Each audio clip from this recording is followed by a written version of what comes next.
Welcome back to Steve's Music Corner. Today we're going to talk about extended power chords or inverted power chords.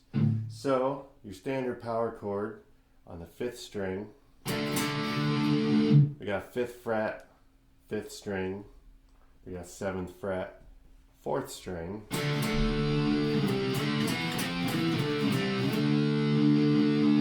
that's a basic power chord. I think most people know you can add the pinky to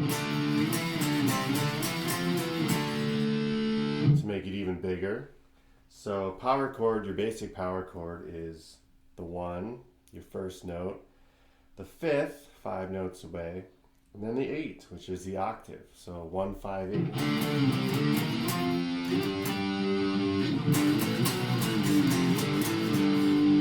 The most amazing shape ever in rock and roll guitar. Any guitar really.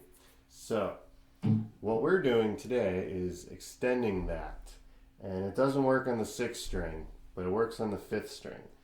So again, back on that 5th string, 5th fret, all you gotta do is put your pointer finger to cover the 6th string as well. So we got 5, 5, 7, 7 in this case.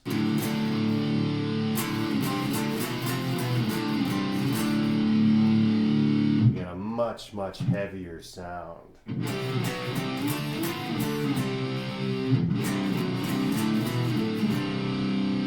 Which is really awesome. It's really colorful and it's inverted, which means we got the 5th of our chord and we've also added the 5th in the bass now. So whereas before, again, we had 1, 5, 8.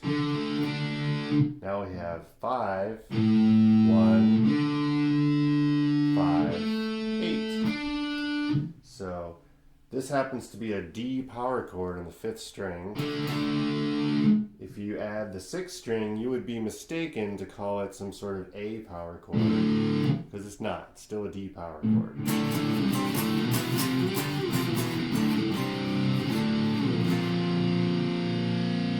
And it does work for open as well. If you go down to your A power chord and then add the open 6th string.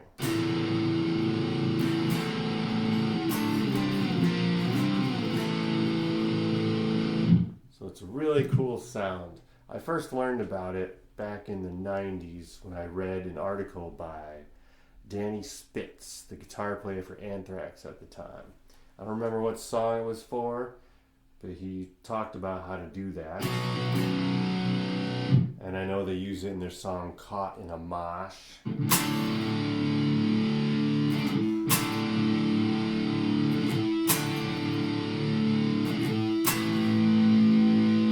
Very basic one. Like I said before in another video, used by a lot of bands. Weezer is a band that uses it a lot. Their song Buddy Holly.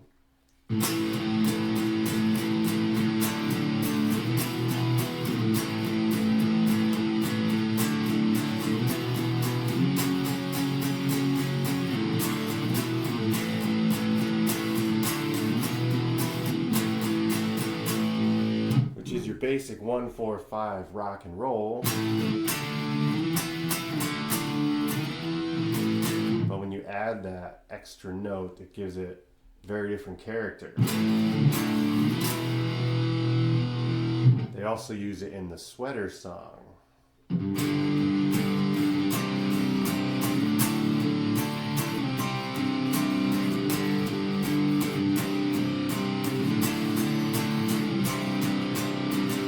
Same chords, same progression anyway.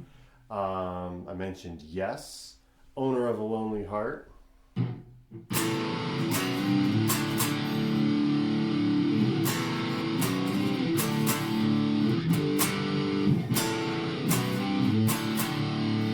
Now, if you didn't use the extended version, it would still be cool.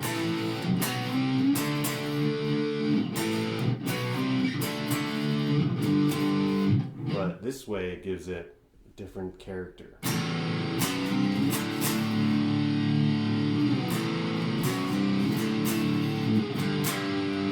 gives it like a different harmony. an underlying harmonizing to it.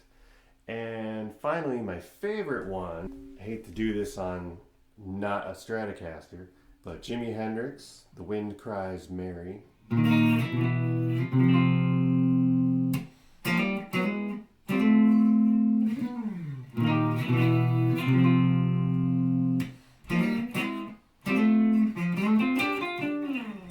So I never even thought of that as a power chord, but it is. So like I said, it doesn't work on the 6th string because you don't have enough strings. It works on the 5th string. It also works on the 4th string. If you know your 4th string power chord, if you know that you got to stretch out for the 4th string shape if you're going to do 3 strings.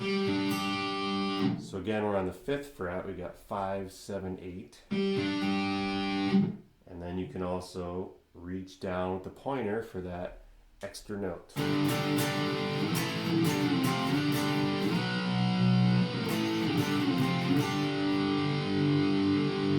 I'm sure someone's done it.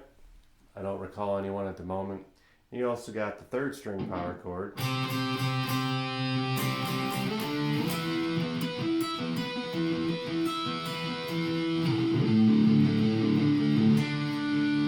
So that's a whole lot of fun with power chords. You can add that to your riffs if you want a unique sound, make it more interesting. You could add it to covers you're doing just to change it up if you wanted.